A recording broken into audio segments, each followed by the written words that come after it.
الله معكم أحبائي. آخر تطورات الحرب بين روسيا وأوكرانيا حتى مساء 5 من يوليو، الجيش الروسي يواصل التقدم في جبهات زابوروجي، بوكروفسك، كوبيانسك وفي مدينة كوستانتينيفكا. سنتحدث بالتفصيل حول هذه المعارك، فتأكدوا من الانضمام للقناة، تفعيل الجرس، تفقدها دوما، ومشاركة الفيديوهات ليستفيدوا من المعلومات بدقة. نبدأ من المعركة الموجودة في مدينة كوستانتينيفكا. الوحدات الروسية لا تزال تواصل التقدم في الميدان وتثبت نقاط سيطرة لها. مع ساعات المساء كان الروس قد سيطروا على مئات المنازل في هذه المنطقة الموجودة هنا ضمن اللون الزهري. كما تلاحظون، التقدم كان بعمق 1.33 كيلومتر على طول هذه الشوارع بعرض 800 متر. الجيش الروسي فرض سيطرته، ثبت نقاط سيطرة له، ومع توسيع العمليات أكثر باتجاه هذه المناطق، هذه المواقع، نشأت منطقة رمادية كما تلاحظون. تحاول القوات الروسية السيطرة عليها، تشترك مع القوات الأوكرانية في داخلها. إضافة لذلك يحتفظ الأوكران بالسيطرة على بعض المواقع الموجودة هنا وفي هذه المنطقة السكنية. يركز الأوكران كثيرا على البقاء في هذه المدينة لأطول فترة ممكنة. البعض قد يسأل على كم يسيطر الروس حاليا بعد هذه العمليات، التقدم والسيطرة وتثبيت نقاط السيطرة. الروس يسيطرون على 93.5%. العمليات لا تزال مستمرة للسيطرة على المقاولة مئات الأمتار الأخيرة الموجودة في هذه المنطقة. معركة ليست بالسهلة. معركة كوستانتينيفكا كانت من الأصعب نظرا لضخامة عدد القوات الموجودة فيها، كثرتها، كبر مساحتها، إضافة إلى ارتباطها المباشر بجبهة شازيفيار وبجبهة ميرنوغراد، خاصة أيضا باتجاه جبهة كراماتورسك. وبالتالي المعركة لا تزال قائمة في مئات الأمتار الأخيرة. أما على صعيد العمليات في جبهة بوكروفسك، فالوحدات الروسية تواصل التقدم باتجاه ماتياشيفي وكامل تجمع البلدات الموجودة هنا. ما المقصود بذلك؟ أولا، الجيش الروسي تمكن من التقدم والسيطرة الكاملة على هذه المساحة باللون الزهري. عمق التقدم كان كيلومتر وربع بعرض 880 مترا. ثانيا، الوحدات الروسية تواصل العمل على الاقتراب من تجمع البلدات الموجودة هنا. في السابق ضغطوا باتجاه شيفشينكو، ولا يزال هذا في كمرحلة أولى. المرحلة الثانية بدأ الضغط باتجاه ماتياشيفي، وثالثا باتجاه نوفوهريشني. الوحدات الروسية تضغط نحوها من هذا الاتجاه. على ما يبدو أن الروس يحاولون استخدام التحصينات نفسها التي بناها الأوكران في هذه المنطقة، والتي كما تلاحظون تحمي كل منطقة بمنطقتها وتعزلها عن البقية. ربما نفسها قد تتحول إلى ما يشبه أنفاق تحاصر هذه الوحدات والبلدات.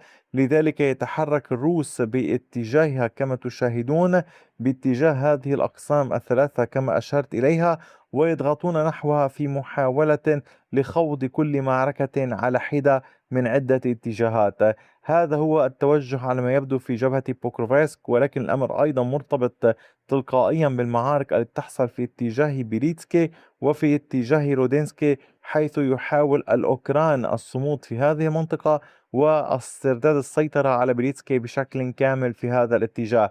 فيما المعركة باتجاه دوبروبيليا لا تزال الوحدات الروسية تخوضها بقوة للاقتراب أكثر فأكثر على كامل هذا النطاق ولتبدأ معركتها. فهل ستكون هي التالية بعد كوستانتينيفكا؟ ما رأيكم؟ أتمنى من حضرتكم كتابة آرائكم في التعليقات. أيضا في جبهة بوكروفسك وعلى طول الطريق الرئيسي بين المدينة ومقاطعة دنيبرو، تتحرك الوحدات الروسية في قطاع سريفكا، مسيطرة على هذه المساحة الإضافية بين التحصينات. كما تلاحظون هذه هي المساحة باللون الزهري. عمق التقدم بلغ 990 مترا بامتداد 1.85 كيلومتر. على طول المنطقة هنا الوحدات الروسية تحاول شيئا فشيئا، نكون قول تحصينا تلو الآخر التقدم. كما تلاحظون التقدم يأتي بين الخنادق المضادة للدبابات بالخطي باللون الأزرق، هذين الخطين يعني تعمل الوحدات الروسية شيئا فشيئا على استكمال السيطرة على كامل هذه المنطقة حتى تتفرغ لعدة أمور. أولا الضغط باتجاه سيريفكا مع إرسال إمدادات على طول المنطقة هنا بشكل أفضل إلى هذه الجبهة. ثانيا على ربط مناطق السيطرة بين ميرني في هذا الاتجاه وبين المنطقة الموجودة إلى الشرق من سيريفكا. لذلك هي عمليات متكاملة، والجيش الروسي اليوم يتوجه على كامل هذا الامتداد ليخوض معركة أمام القوات الأوكرانية في دوبروبيليا أو دريشكيفكا، أي في شميرنوغراد، أو باتجاه دانيبرو من هذا الاتجاه. فيما لا تزال القوات الأوكرانية تواصل شن هجماتها بقوة في جنوب دونيتسك ومقاطعة دانيبرو من هذه الجهة. على صعيد العمليات في جبهة زابوروجي، كانت القوات الروسية قد استطاعت التقدم والسيطرة وقول السيطرة على هذه المساحة التي تحدثت عنها في وقت سابق. العمليات في هذه المنطقة أدت إلى منطقة تقدم وسيطرة الوحدات الروسية بعمق 2.85 كيلومتر وامتداد نحو أقل من 3 كيلومترات. أيضا القوات الروسية تواصل التحرك وتشترك مع القوات الأوكرانية في هذه المنطقة الرمادية. العمليات أيضا لا تزال نشطة ومستمرة في عدد من الاتجاهات. فما الذي يحصل؟ الأوكران يشنون هجمات باتجاه فوزديشيفكا في المنطقة هنا لكي لا يهاجم الجيش الروسي نحو الأمام باتجاه ليسني وباتجاه دانيليفكا وباتجاه دولينكا من عدة اتجاهات. يعني يحاول الأوكران يكون هناك ضغط كبير على كامل هذه المنطقة لقطع الإمدادات الروسية في هذه المنطقة، وبالتالي يحاولون أن تسقط هذه المنطقة بشكل كامل تلقائيا لعدم وجود إمدادات. اليوم الروس هم في حالة دفاعية في هذا الخط وفي حالة هجوم في هذا الخط نحو المناطق التي تسيطر عليها القوات الأوكرانية. المعركة ليست بالسهلة، وتشبه حالها حال المعركة الموجودة في أولكسندريفكا في جبهة دانيبرو وفي اتجاه هذه البلدات جميعها. أما على صعيد العمليات في اتجاهات أخرى، ففي جبهة كوبيانسك الشرقية الوحدات الروسية تواصل توسيع سيطرتها في اتجاه نوفوسينوفي في المحيط. تمكنت الوحدات الروسية من السيطرة على كامل هذه المساحة باللون الزهري.